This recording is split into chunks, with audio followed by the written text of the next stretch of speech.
सभी को जय माँ काली। कैसे हैं आप सभी लोग?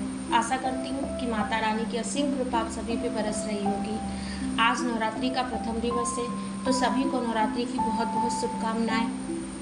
आज माँ सबके खूब अंधन के भंडार भरे, सब पर माँ खूब कृपा करे अपनी। मेरे चैनल शिव शक्ति की बेटी की तरफ से आप सभी को नवरात्रि की बहुत बहुत शुभकामनाएं। आज हम लोग बात करने जा रहे हैं कि बहुत से लोगों के मुंह से मैंने सुनी हूँ, बहुत से लोग कहते हैं ये मत करो, माँ गुस्सा हो जाएंगी, वो मत करो, ऐसा नहीं करना चाहिए, ये नियम के खिलाफ है। तो आज हम इसी विषय पर बात करने जा रहे हैं कि माँ क्या गुस्सा होती हैं, माँ किस पर क्रोधित होती हैं तो माँ का दंड क्या होता है। ठीक है, तो आज हम इसी विषय पर बात करेंगे। तो अगर आप मेरे चैनल पर नए हैं तो प्लीज़ मेरे चैनल को सब्सक्राइब जरूर कीजिएगा, कमेंट में जय माँ काली जरूर लिखिएगा। देखिए, हम घर में जो रहते हैं, हम अपनी जो हमारी घर की माँ होती है, हम जब कुछ गलती करते हैं, हमारी माँ हमको प्यार से डांटती है, बोलती है, एक आध बार हमको मार भी देती हैं। बचपन में हम पिटे भी होंगे, सबके साथ ऐसा होता है। तो क्या माँ का प्रेम नहीं होता है? क्या माँ हमसे अगर हमको डांटती है तो क्या मतलब माँ हमको अपने आप से दूर कर देती है?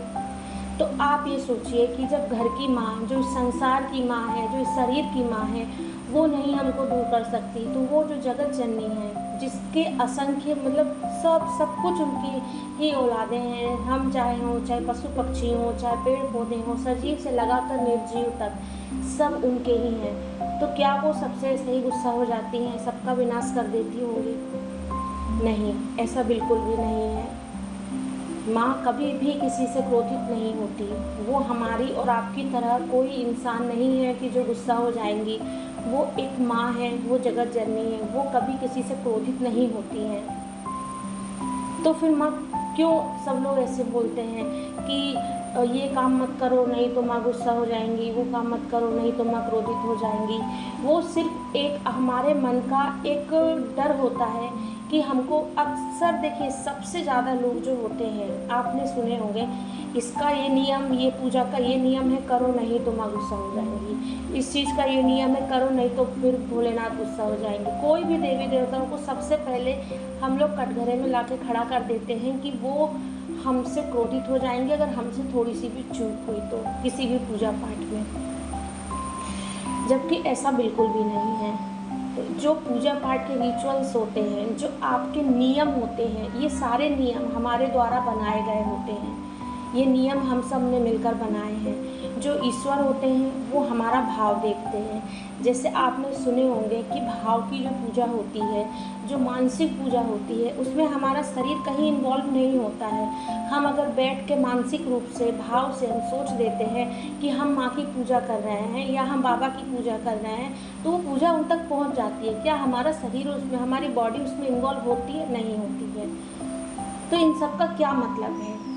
क्यों इतना कहा गया है कि मानसिक पूजा होती है, भाव की पूजा होती है? अगर भगवान गुस्सा होने वाले होते, अगर माँ गुस्सा होने वाली होती, तब तो इन सब चीज़ों से गुस्सा हो सकती थी।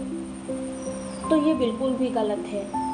जहाँ हमारे मन में 1% भी ये भाव आ जाए कि माँ हमसे गुस्सा हो जाएंगी, माँ हमसे क्रोधित हो जाएंगी, तब वहाँ हमारे कहीं ना कहीं हमारी पूजा में ही संदेह या कहीं ना कहीं उसमें ही कमी होती है।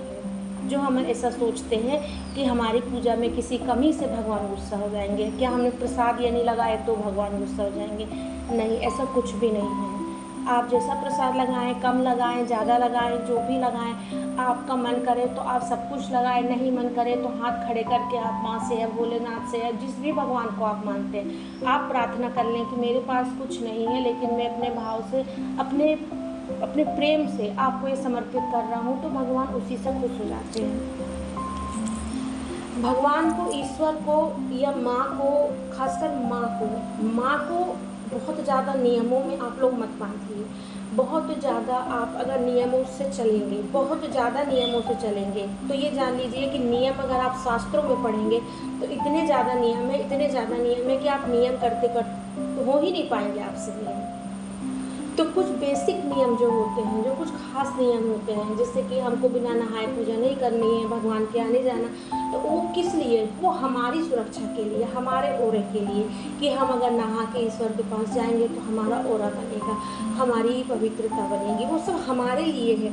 आपके छूने से भगवान अपवित्र नहीं हो सकते। एक बात ये जान लीजिए, आपके छूने से भगवान या ईश्वर अपवित्र नहीं हो सकते, लेकिन आप अगर अपवित्र स्थिति में पूजा करेंगे तो कहीं ना कहीं आपका ऑरा जो है वो प्रभावित हो जाएगा। इसीलिए ये सारे नियम बने हैं। इसीलिए कहा जाता है कि हमें नहाकर पूजा करनी है, हमें माला जाप करना है, हमें एक आसन पर बैठ के करना है। क्योंकि हम अपना प्रोटेक्शन कर सकें, हम अपना ऑरा बना सकें, ये हमारे लिए है। और हम उल्टा करते हैं, हम ईश्वर को उसमें करते हैं कि हम ये नहीं करेंगे तो ईश्वर गुस्सा हो जाएगा। इस डर से तो कई लोगों को मैंने देखी हूँ कि कहते हैं हमें तो ये सारे पूजा पाठ के नियम नहीं होते, इसीलिए हम तो पूजा ही नहीं करते हैं। बस यही हो गया, भाई हमसे नियम नहीं हो रहे, हमने भगवान को ही छोड़ दिया। तो ये बिल्कुल भी नहीं। अगर आपके संपर्क में कोई ऐसा व्यक्ति हो जो ये सोचता है कि हमारे कुछ करने या नहीं करने से भगवान गुस्सा हो जाएंगे, तो नहीं, उससे भी आप कहिएगा।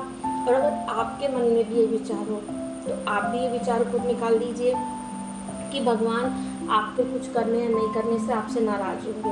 हम कोई असुर नहीं है, हम कोई जो राक्षस नहीं है कि भगवान हमसे या माँ हमसे क्रोधित होंगी, त्रिशूल उठा लेंगी, हमारा सर धड़ से अलग कर देंगी। उन्होंने जो राक्षस थे, जिन्होंने बहुतों को कष्ट दिए थे, माँ ने उनका संहार किए थे, तो वो संहार नहीं था, वो भी उनकी मुक्ति थी, वो भी उनकी मुक्ति थी। ये भी बहुत किस्मत वालों का होता है कि जिसको माँ से मुक्ति मिल जाए। तो ये सब जो सारी चीज़ें हैं, खासकर आप भगवान से प्रेम करना सीखिए, ना कि नियमों से प्रेम करना सीखिए। नियम जितने आपके शरीर से हो सकते हैं आप करिए, लेकिन नियम ना होने के कारण आप भगवान से दूर हो जाएं तो ऐसा बिल्कुल मत करिएगा। आप भगवान को, नियम हो चाहे नहीं हो, आप भगवान से कहिए मुझे तो नहीं आता है माँ, मुझे कुछ नहीं आता, मैं कुछ नियम नहीं जानता, मैं कुछ नियम नहीं करना जानता, मैं आपका बच्चा हूँ, बस मैं आपसे प्रेम करता हूँ और मैं आपके चरणों में समर्पित हूँ।